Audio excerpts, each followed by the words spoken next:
সংগঠন আছে যারা লক্ষ লক্ষ মানুষকে নিয়ে করে অনেক সভা করেছে, কিন্তু মূলত সেই গ্রাম বাংলার একটা কথা আছে, ঘরের সে বাইরের মোষ তাড়া দেখে, অর্থাৎ এপিডিআর এর বেশি বেশি করে আমি ধন্যবাদ জানাই। এ কারণে আমার ছোট্টবেলা থেকে আমি একটা এপিডিআর এর ভূমিকা দেখছি। জাতি ধর্ম বর্ণ দল মত নির্বিশেষে সেখানেই অন্যায় অত্যাচার হয়েছে। নিজেরা নিজেদের কাজ কর্ম ব্যবসা চাকরি বাকরি সমস্ত কিছু ত্যাগ করে দৌড়ে চলে গেছে সেই অসহায় নিপীড়িত মানুষের বাড়িতে গিয়ে তাদের ন্যায় ইনসাফ পাওয়ার জন্য দৌড়ে গিয়েছে। এই ঋণ আমরা শোধ করতে পারবো না। আমি অবাক হয়ে গেছি যখন দেখেছিলাম কুন্তলির ঘটনা, দেখেছি আনিস খানের ঘটনা, সারা পশ্চিমবঙ্গে যেখানে এরকম ঘটছে, আমার এই মিরারুল ভাই মুর্শিদাবাদ সমস্ত জায়গায় চলে যাচ্ছে একটাই, দিনকে তাল বানাচ্ছে বাংলায়। এখানে বিভিন্ন পলিটিক্যাল পার্টি বা অন্যান্য সংগঠন বা অন্যান্য আইডিয়াইডি বিভাগের মানুষ, তাদেরকে মানুষের পরিষেবা দেওয়া, মানুষকে সঠিক পথে পরিচালিত করা, সেইগুলো ভুলে গিয়ে এখন একটাই রাস্তা, মিথ্যা করে মানুষকে ফাঁসাতে হবে, মিথ্যা করে মানুষের মধ্যে ডিভাইডেড তৈরি করতে হবে। সেই জায়গা দাঁড়িয়ে এপিডিআর এর যে ভূমিকা সেটা বলার মতো নয়। আমরা দেখেছি সর্বোচ্চভাবে সমস্ত জায়গার সঠিক কথা বলার মতো একমাত্র সংগঠন, তার নাম এপিডিআর। এখন আমারও ব্যক্তিগত একটা সংগঠন আছে, আমিও অনেকগুলো সংগঠনের সঙ্গে যুক্ত, কিন্তু আমি ধন্যবাদ জানাই এপিডিআর এর সকল নেতৃত্বের কাছে।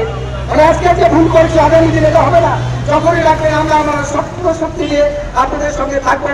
আপনাদেরকে এই সঠিক ভূমিকা মানুষের অধিকার ফিরে দেওয়া, আপনাদেরকে সঠিক ভূমিকা মানুষের ন্যায় ইনসাফ পাইয়ে দেওয়া, মানুষের অধিকার পাইয়ে দেওয়া। আপনারা তার জন্য কোনো কালার দেখেননি, দল দেখেননি, কোনো জাত দেখেননি, ধর্ম দেখেননি। এই জায়গায় দাঁড়িয়ে ছোট্ট একটি কবিতা না বললে পারি না। একটা শ্রেণী বলে যখন চাই, আরেকজন আঙুল দেখাচ্ছে, দুই আঙুল দেখাচ্ছে, আরেকজন বলছে লড়াই চাই। সেটা দাঁড়িয়ে এপিডিআর বলছে না, আমরা দাঙ্গা নয় হাঙ্গা নয়, চাই তোমরা শান্তি আর সঠিক নেতৃত্বে রক্ষা করতে চাই গোটা দেশের মানুষের স্বাধীনতা গণতান্ত্রিক। হিন্দু মুসলিম যেটা ধর্ম তার কাছে ভাই, ধর্ম কর্ম কোনো মানুষের গায়ে লেখা নাই, যার ধর্ম সেই করবে। এপিডিআর এর বাধা কিছু নয়, ধর্ম নিরপেক্ষ পরাজয় করতে চাই। কেনা হিন্দু কেনা মুসলিম সবাই মোদের ভাই, একই সঙ্গে তাদের কাজ মিলে এই ভারতবর্ষের সংবিধানকে সম্মান জানিয়ে আমরা এই সমাজকে আগিয়ে নিয়ে যেতে চাই। এই যে ভূমিকা, এই ভূমিকা আমাদের মনে রাখতে হয়েছে। আমি হোসেন গাজী আপনাদের কাছে বলতে পারি, আপনারা দেখেছেন কদিন আগে বিভিন্ন টিভি চ্যানেলে বলছিলেন যে বেঞ্চা হোসেন গাজীকে অ্যারেস্ট করতে হবে, কেন একে গ্রেফতার করছে না? টিভি-90 বলেছে রিপাবলিকান বাংলা 4 দিন ধরে আমাকে জঙ্গি বানিয়ে দিয়েছে। আমি 2003 সাল থেকে সোশ্যাল ওয়ার্কার সামাজিক কাজ করি। যখন আয়লা লাইলা আমপান বুলবুলি লকডাউনে মানুষের কাছে দৌড়ে গেছি, যে কোন রাজনৈতিক দল করে দেখিলে, কে তৃণমূল, কে বিজেপি, কে সিপিএম দেখিলে, আমি দেখিলে লকডাউনে কে হিন্দু, কে মুসলমান, কে দলিত, কে আদিবাসী আপ্রাণ চেষ্টা চালিয়ে মানুষের কাছে ভিক্ষা করে আমফানেতে 15,000 লোকের তিরপল তুলে দিয়েছি, মানুষের খাবার তুলে দিয়েছি। সেখানে খুন মারার ধর্ষণ হয়েছে, আমরা সীমিত ক্ষমতা নিয়ে দৌড়ে তাদের পাশে গিয়ে দাঁড়িয়েছি। আর আজকের বাংলায় আমাকে তকমা দিয়ে দিচ্ছেন মুর্শিদাবাদের মতো আমি নাকি জঙ্গি সন্ত্রাসী, আমি নাকি আল কায়দার সঙ্গে যুক্ত, আমি নাকি লস্কর তৈয়বার সঙ্গে যুক্ত।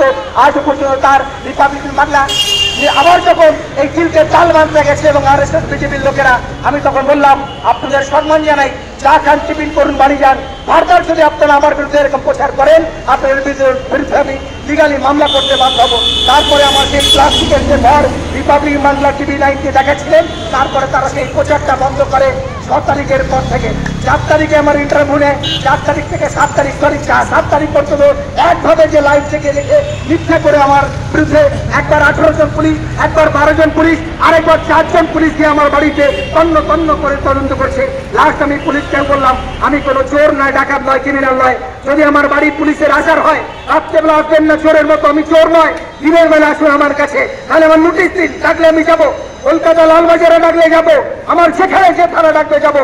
কারণ আমার বিরুদ্ধে যদি কোনো অফিসারও মিথ্যা মামলা দেয়, আমিও কিন্তু চুরি করে বসে নেই, আমিও ভারতের নাগরিক।